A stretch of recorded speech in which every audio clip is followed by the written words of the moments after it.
términos generales,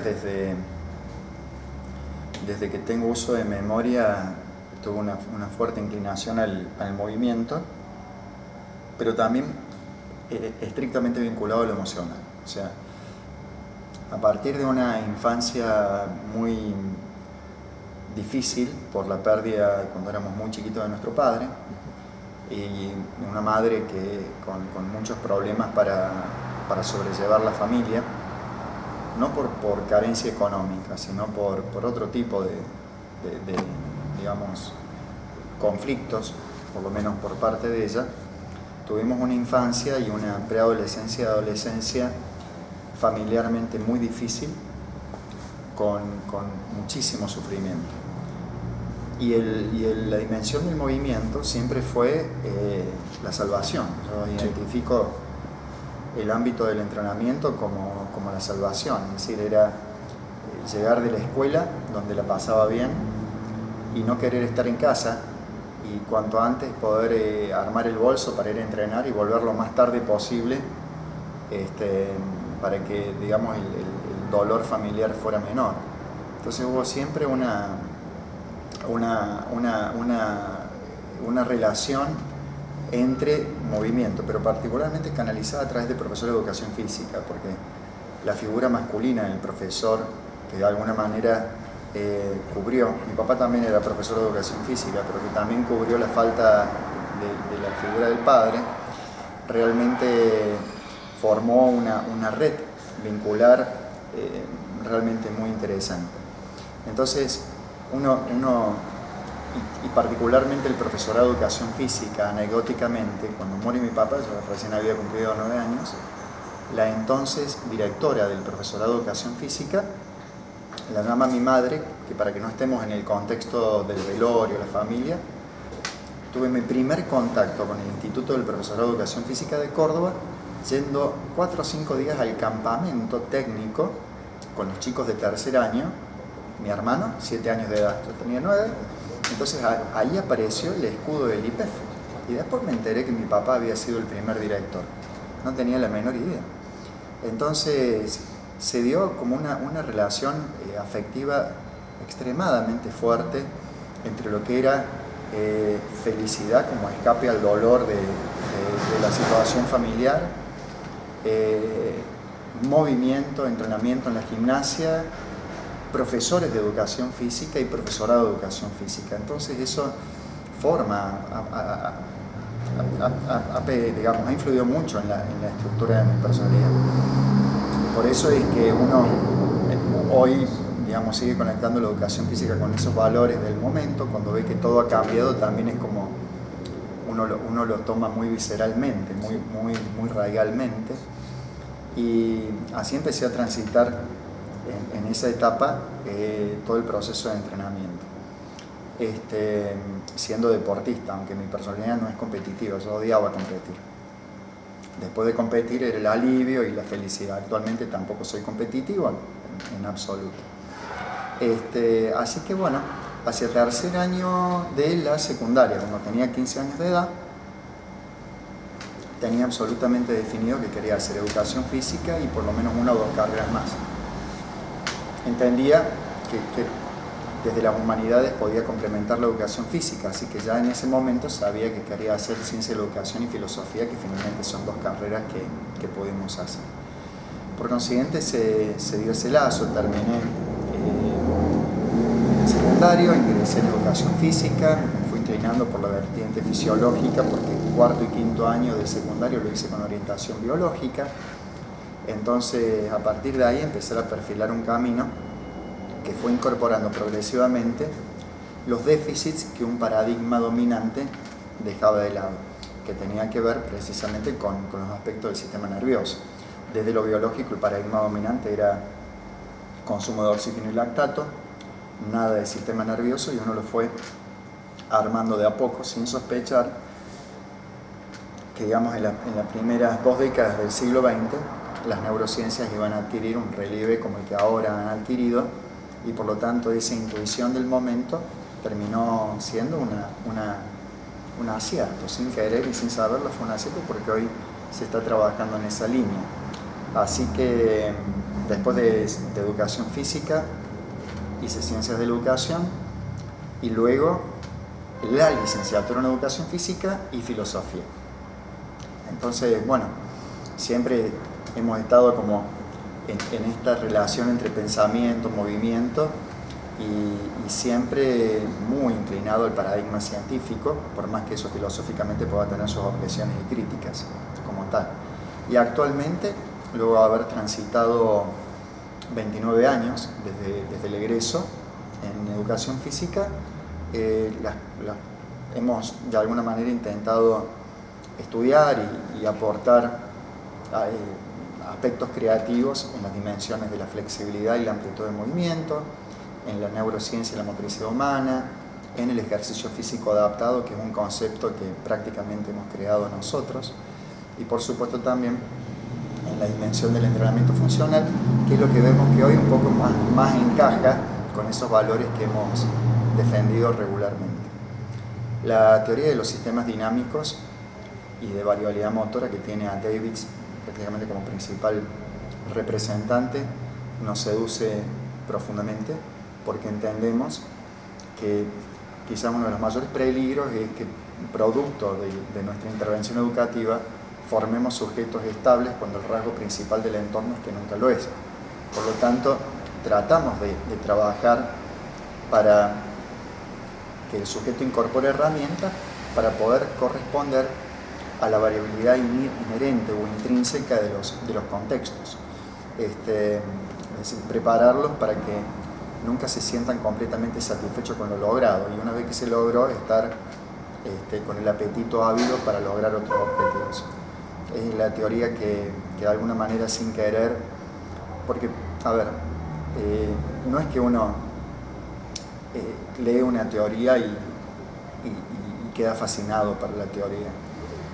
Creo que me parece que en definitiva, ante el conocimiento de las distintas teorías, uno va optando por aquellas que más encajan con valores que uno consciente o inconscientemente a lo largo de la vida profesional ha defendido.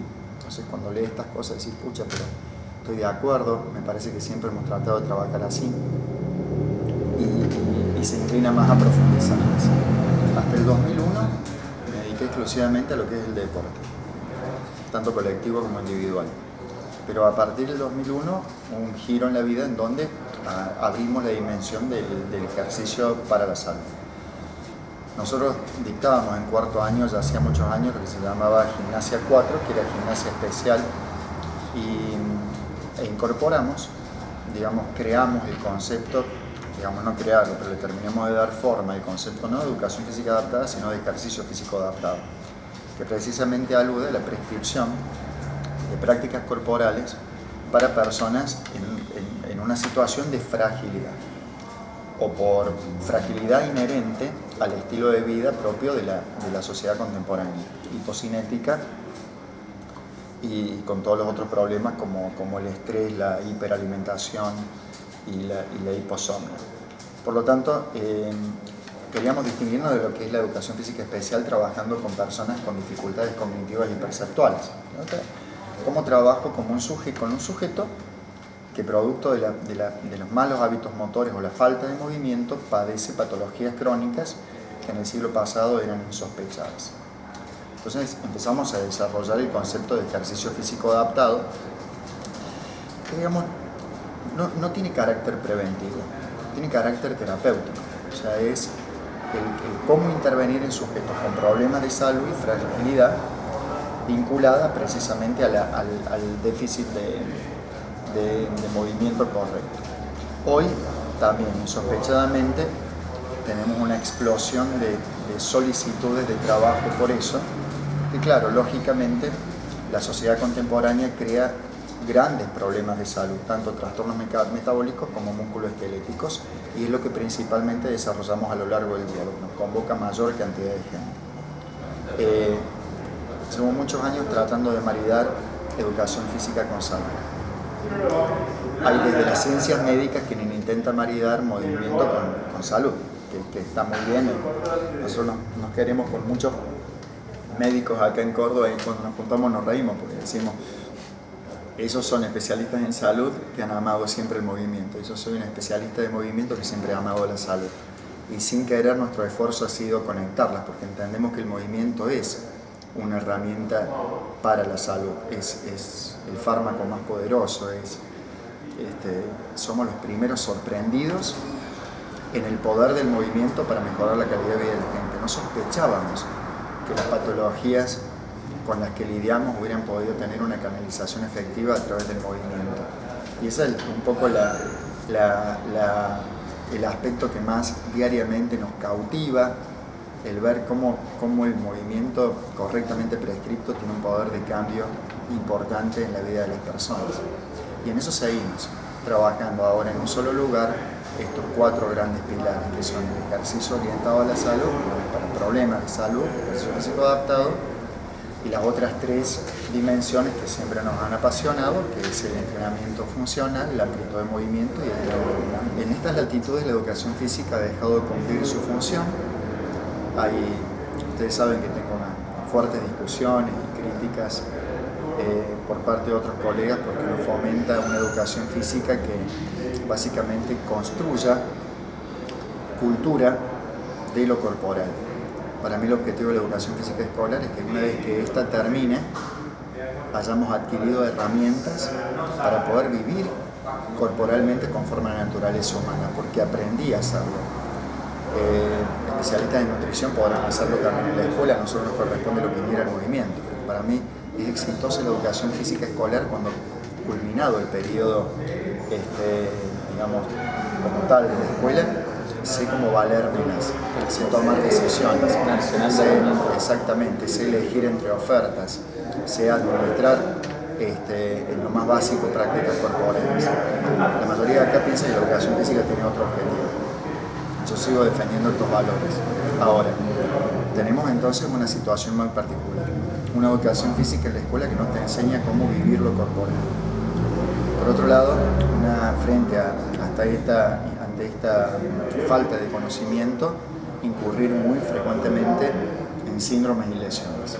Una fisioterapia que no reeduca el movimiento, sino que alcanza a paliar las consecuencias inmediatas a través de la aparatología o provisoriamente reordenar algunas relaciones a partir de las terapias manuales.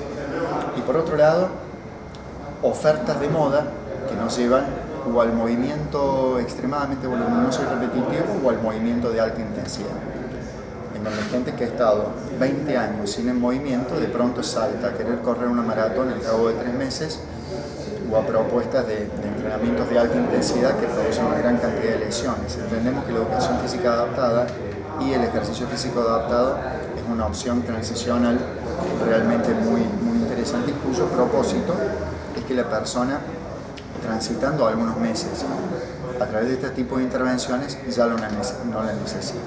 Para nosotros es exitoso cuando la gente supera sus problemas y dolores y no tiene que volver. Es porque aprendió a cómo gerenciar sus prácticas corporales en función de los problemas que tenga. Coincidimos, Mario, entonces que hay un problema raíz que es a los inicios de la educación de las personas.